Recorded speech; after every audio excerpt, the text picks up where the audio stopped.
Good morning. It is 5:11 a.m. Welcome to Tea with Tan. Now this is a little series I'll be doing where I drink tea and talk. Maybe with someone, maybe just alone, but just tea and conversations. So maybe grab yourself a little cup of tea and listen to all the random things I'm going to say. See, when I was a lot younger, I used to host a little show on YouTube where I just interviewed a bunch of people, and this is kind of like a little homage to younger me. So, yeah. Now, over this late night chat, I'm gonna talk about things that have been on my mind and understandings I've gained about reality, and maybe stroke my beard and get distracted, and yeah, I'm gonna do all that whilst drinking some lavender tea.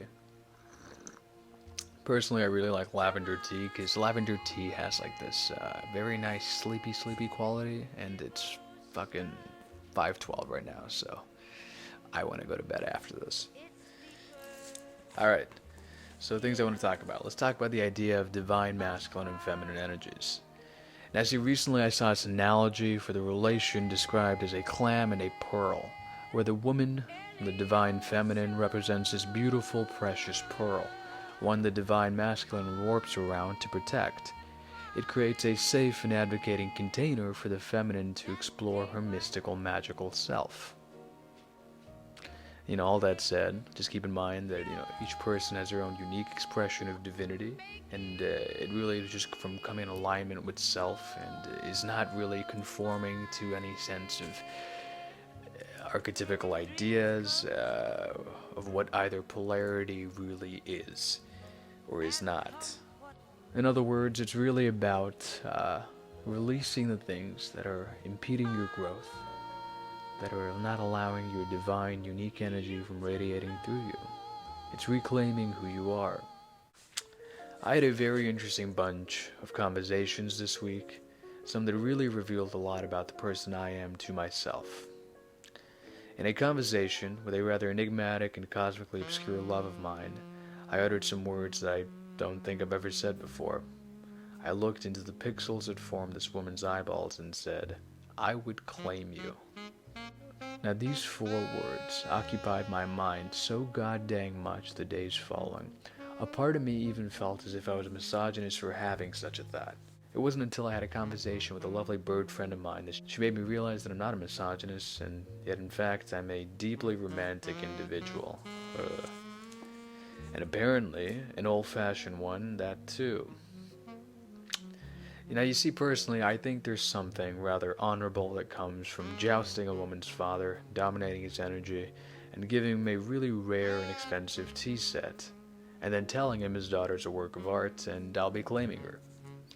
Now, I don't think that's insane. I think we've lost a lot of the values that form masculine and feminine relations in this modern world, and we're losing family structure. There's just so much I don't want to rant on today, but anyway, a few more days went by, and I kept wondering if I was being deluded and not really seeing her for who she is now.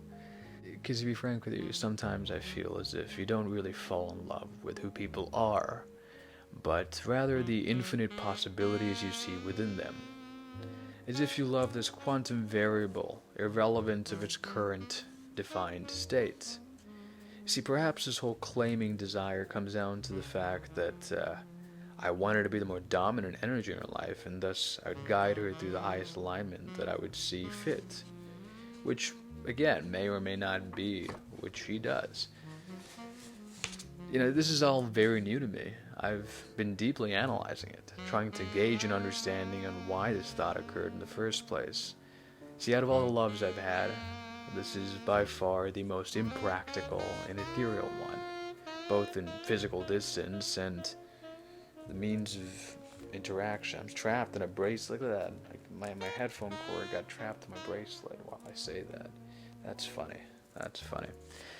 I think a large part of this derives from the fact that I've vicariously been around the energy of her father. I thought about it a lot. That's got to be it. I really have no clue, but that kind of makes sense to me. And I do also find that she possesses a certain bunch of let's say, untapped qualities that, if harnessed correctly, would most likely build an empire. And that's just me thinking off probability here, right? That's what I'm looking at. And honestly, right now in my life, the only thing I truly care about doing is building an empire, because I think your life is meant to you're meant to make an empire out of your existence. That's the way I view it, Also, I've always been fascinated by Macbeth, and I think that's what I want. I think I want a Lady Macbeth, and I'm perceiving my world through that. And I'm on my path right now, fighting the war so I can align with my own Macbeth, my own being of divinity. But yeah, that was all very new to me, this idea of claiming. I felt bad for a few days, and I don't anymore. I'm just understanding more about me. Another woman recently told me a story about her walking downtown in a Mario costume, when suddenly she got jumped by a group of hooligans that started beating down on her. Her partner at the time watched in fear but didn't really do anything. He was scared and said someone needed to watch the case of beers. See, her past relations had made her driven towards safety in a relationship. She wanted a partner who would make her feel safe, but instead she got a partner who couldn't keep her safe. I'm finding that a lot of women want to feel safe with a partner, but quite often that safety comes from the fact that a boy can't really hurt you, but they cannot protect you either. Now, this need not be a physical brawl, but it is the assertion a man puts on to protect those he loves.